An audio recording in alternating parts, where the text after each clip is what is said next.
Consider example 2, convert the following NFA to DFA। Okay, तो हम इसमें क्वेश्चन में दो पार्ट कर रहे हैं। एक तो सिंपल कन्वर्जन पहले देख रहे हैं और उसके बाद कॉम्पिटिटिव एग्जाम में जिस तरह का क्वेश्चन पूछा जाता है, जैसे कि पूछा जाता है कि आफ्टर कन्वर्जन जो DFA आपको मिला है क्या वो MDFA है या मिनिमल DFA है। अगर मिनिमल DFA है तो उसमें नंबर ऑफ स्टेट्स कितनी है, या minimum number of states in DFA, ऐसे पूछ दे रहा है तब भी आपको DFA को क्या कन्वर्ट करना है, MDFA, और उसके बाद उसमें जो स्टेट्स है वो आंसर करनी है। ओके, तो इसमें फिर से मैं आपको ट्रांजिशन टेबल की फॉर्म में पहले DFA कन्वर्ट करके दिखाऊंगा। ओके, और इसके बाद फिर उसका स्टेट डायग्राम भी दिखा दूंगा। तो जो NFA की इनिशियल स्टेट होती है वही DFA की इनिशियल स्टेट होती है, बस लिखने का तरीका सबसेट की फॉर्म में हो जाता है। ओके, तो ये इनिशियल स्टेट बना दी।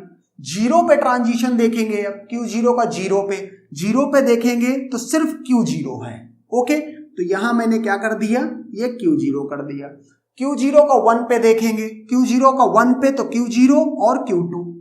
ओके, तो Q0 और Q2, चूंकि एक स्टेट में एक से ज्यादा इस तरह से स्टेट्स हैं, DFA की ये एक स्टेट है लेकिन NFA की इसमें कई स्टेट्स आ रही हैं। ओके, क्योंकि वहां पर सबसेट पॉसिबल है, तो ये मैंने कर दिया। अब ये क्या है, इनपुट कॉलम है। क्या इनपुट कॉलम में कोई नई स्टेट आई है? अगर नई स्टेट आई है तो उसके लिए भी डेल्टा डैश लिखना पड़ेगा। ये तो सेम है क्योंकि Q0 ऑलरेडी यूज हो चुकी है, ये नई आई है, तो इसके लिए हम क्या करेंगे, इसके लिए हम Q0 और Q2 ये दोनों के लिए लिखेंगे, 0 और 1 का ट्रांजिशन। चलो, तो Q0 पर 0 का लिखते हैं, तो Q0 पर 0 का क्या है, सिर्फ Q0। ओके, Q2 पर 0 का ट्रांजिशन क्या है, Q2 पर 0 का ट्रांजिशन है Q1। ओके, तो अब क्या करेंगे, ये दोनों सेट हैं और इनका यूनियन करना है, तो Q0 Q1 नई स्टेट आएगी। Q2 पे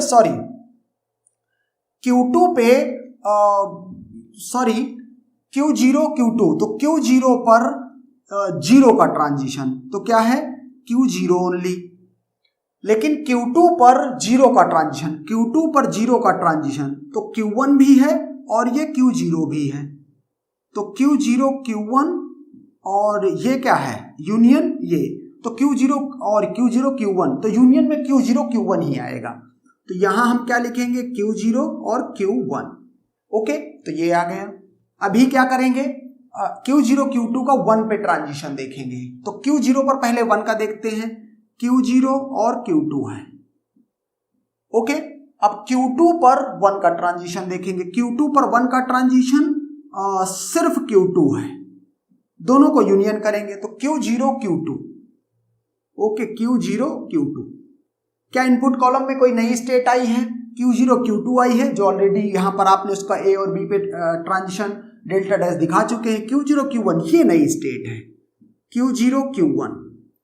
ओके, तो इसके लिए आपको दिखाना पड़ेगा फिर से Q0 Q1, तो Q0 पर देखते हैं, पहले इस पे 0 का देखते हैं, तो Q0 पर 0 का सिर्फ Q0, Q1 पर 0 का, Q1 पर 0 का ट्रांजिशन तो ये क्या है, Q2 है। ओके, और कोई ट्रांजिशन नहीं, Q0 Q2, तो यहां आ गया Q0 और Q2। ओके, Q0 Q1 पर 1 का ट्रांजिशन देखते हैं, Q0 पर 1 का ट्रांजिशन तो Q0 Q2 है। ओके, और Q1 पर 1 का ट्रांजिशन, Q1 पर 1 का ट्रांजिशन वो डिफाइन नहीं है, तो इसका मतलब है कि वो सेट फाई है, तो यहां से क्या आ गया, Q0 और ये Q2। ओके, अब क्या इनपुट कॉलम में कोई नई स्टेट आई है, यहां Q0 Q2, यहां Q0 Q2, तो ये Q0 Q2 ऑलरेडी हो चुका है, इसमें कोई सी भी अब इनपुट कॉलम में ऐसी नई स्टेट नहीं है जो मैंने यहां पर उसके लिए डेल्टा डैश डिफाइन ना किया हो, and therefore now stop. Okay, तो ये आपको क्या मिल चुका है, इसमें आप फाइनल स्टेट बना दो। NFA की फाइनल स्टेट क्या है, Q1, तो यहां इसमें डेल्टा डैश में जो इसके लिए कॉलम है, इसमें जहां जहां Q1 है, जैसे इसमें Q1 है सबसेट में, तो ये फाइनल स्टेट होगी, और किसी में ऐसा नहीं है, एंड देयरफॉर आप क्या बोलोगे, कि ये क्या है, ये इसके NFA के रिस्पेक्टिव DFA। अब अगर इसको स्टेट डायग्राम में देखना है तो देख लेते हैं। Q0 ये था, ये इसमें हमने क्या किया, 0 के लिए Q0 में ही गया तो लूप लगा दिया, 1 के लिए नया स्टेट में गया, ये क्या Q0 Q2, ओके, तो ये नई स्टेट बना दी। अब Q0 Q2 के लिए 0 पर Q0 Q1 पे गया है, 0 पर Q0 Q1 पे गया है, ये नई स्टेट बना दी। और 1 के लिए Q0 Q2 पे गया है तो ये 1 के लिए बना दिया, ओके।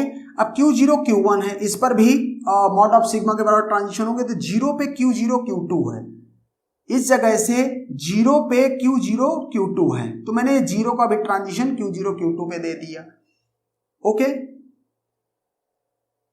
सॉरी, Q0 Q2 पर ये अभी 0 को नहीं देता हूं, कुछ एज गड़बड़ लग गई क्या। Q0 Q2 पर 0 पे क्या है, Q0 Q1 नई स्टेट बना दी, और 1 पे क्या है Q0 Q2, सॉरी, तो ये था एक्चुअली, ओके, ये ऐसा कुछ नहीं था। अब क्या करेंगे, Q0 Q1 पर 0 पे क्या है Q0 Q2, तो इसका मतलब 0 पे ये है, और 1 पे क्या है Q0 Q2, इसका मतलब 1 पे भी ये है। फाइनल स्टेट के लिए जिस स्टेट में Q1 है वो फाइनल स्टेट होगी, सिर्फ इस स्टेट में Q1 दिख रहा है, एंड देयरफॉर फाइनल स्टेट ये हो गई। नाम चूंकि ये सबसेट है, लेकिन ये है एक्चुअल में NFA की सिंगल स्टेट, ये एक स्टेट है, ये NFA की दूसरी स्टेट है, ये NFA की तीसरी स्टेट है, तो ABC करके लिख दिया। अब ये हो गया DFA का स्टेट डायग्राम, ये भी DFA है, ये उसका ट्रांजिशन डायग्राम है, ये इसका स्टेट डायग्राम है। Now you can means check it whether this is optimal DFA और नॉट। सो इसमें कोई अनरीचेबल स्टेट है नहीं, अब इक्वल स्टेट सिर्फ चेक करनी है, एंड देयरफॉर हम क्या चेक कर सकते हैं, जो टोटल स्टेट्स हैं वो क्या हैं, A, B और C। पाई 0 लिखेंगे, स्टेट इक्विवेलेंस मेथड है, तो फाइनल और नॉन फाइनल स्टेट्स के बेसिस पर इसको क्या कर देंगे, ग्रुपिंग कर देंगे। तो A, B non final states हैं, एक ग्रुप में कर दिया, C फाइनल स्टेट है, एक ग्रुप में कर दिया, G1 और ये G2। Now will calculate pi 1, okay.